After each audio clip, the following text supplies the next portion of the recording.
A origem do horror, da era do silêncio ao expressionismo alemão. Os filmes de horror têm cativado o público ao longo dos anos, desde clássicos como O Vampiro Gótico interpretado por Bela Lugosi até o silencioso e aterrorizante Michael Myers, e até a criatura aterrorizante de It Follows. O gênero de horror possui uma rica história, com uma variedade de subgêneros que muitas vezes refletem a época em que foram produzidos.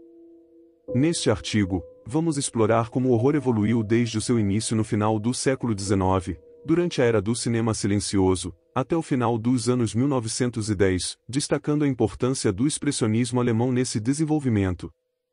Embora a indústria cinematográfica tenha surgido no início do século XIX, o gênero de horror realmente encontrou sua base com Georges Méliès nos anos 1890. Méliès, um diretor e ator francês, estrelou a maioria de seus curtas-metragens, tornando-se uma figura proeminente no gênero com filmes como La Manor du Diable et The House of the Devil, 1896, e The Bewitched, 1897. Méliès desempenhou um papel fundamental na indústria cinematográfica, o que permitiu que seus filmes sobrevivessem ao longo dos anos, enquanto muitas das obras de outros cineastas pioneiros se perderam com o tempo. Embora Méliès seja acreditado como o pioneiro do primeiro filme narrativo de horror, seu trabalho mais conhecido até hoje é A Trip to the Moon, em 1902. Nesse filme, Méliès mostrou sua maestria em efeitos visuais e práticos, que ele continuaria a utilizar ao longo de sua carreira. Méliès foi também responsável por introduzir várias técnicas e truques de filmagem inovadores. Ele foi o pioneiro do efeito de parada, no qual a câmera era pausada para fazer atores ou objetos desaparecerem ou se transformarem em algo diferente. Esse efeito pode ser visto, por exemplo, na série Bewitched, 1964, quando a personagem título Samantha, interpretada por Elizabeth Montgomery, mexia o nariz para fazer objetos aparecerem ou desaparecerem, ou até mesmo para alterar todo o cenário. Além disso, Méliès desenvolveu o efeito de dissolução dupla, no qual um ator era filmado executando uma cena e, em seguida, a mesma filmagem era sobreposta com o mesmo ator ou outro reagindo à ação do primeiro, mesmo que não estivessem presentes na mesma cena. Esse efeito pode ser observado, por exemplo, em Harry Potter e o Prisioneiro de Azkaban, 2004, quando Harry e Hermione voltam no tempo para salvar Buckbeak. Além desses efeitos, Méliès é creditado por sua contribuição no stop motion, na dissolução sobreposta, no uso de tela dividida e nos efeitos de desvanecimento. Muitos desses efeitos são utilizados até hoje, evidenciando o legado duradouro de Méliès. No entanto, Méliès não foi o único cineasta de horror de destaque nessa época. Outros nomes importantes incluem Edwin S. Porter, Walter Rua Buffy, George Albert Smith e Alice Guy Blaché, a primeira mulher a dirigir um filme. Em 1903, Alice Guy Blaché dirigiu Fausse Mephistopheles, que se tornou a terceira versão dessa história, seguindo as tentativas de Méliès e Edwin S. Porter. Ao contrário de Méliès e Porter, que criaram vinhetas, Blaché tentou contar a história completa em um curta-metragem de apenas 2 minutos. Acredita-se que Alice Guy Blaché tenha dirigido mais de 1000 filmes, incluindo alguns longas-metragens, embora apenas alguns tenham sobrevivido até os dias atuais. Ela publicou uma autobiografia em 1940 e é acreditada por ter sido uma inspiração para cineastas como Alfred Hitchcock e Albert Einstein. Em 2003, um de seus filmes, Matrimônios Speed Limit, em 1913, foi selecionado para ser preservado na Biblioteca do Congresso. Conforme chegamos aos anos 1910, os filmes de horror começaram a solidificar a estética que ainda é amplamente utilizada até hoje, o expressionismo alemão. Segundo o site The Art Story, o expressionismo surgiu simultaneamente em várias cidades da Alemanha como uma resposta à ansiedade generalizada em relação ao relacionamento cada vez mais conflituoso da humanidade com o mundo, acompanhado pela sensação de perda de autenticidade e espiritualidade.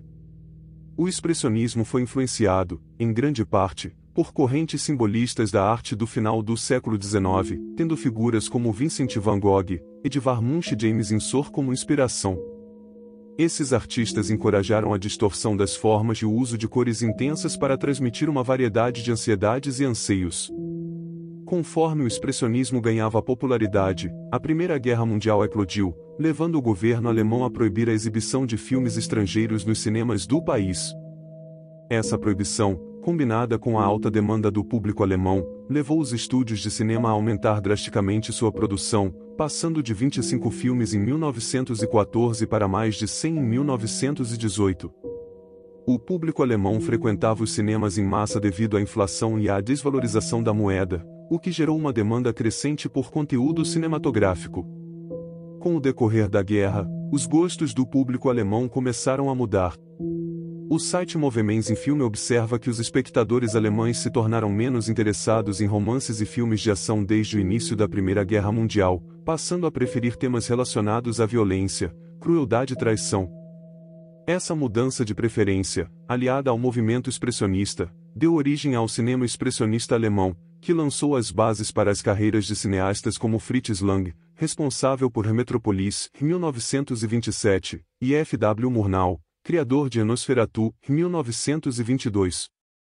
Embora o expressionismo alemão tenha atingido seu auge nos anos 1920, sua influência continua a ser sentida nos filmes de terror modernos até os dias atuais.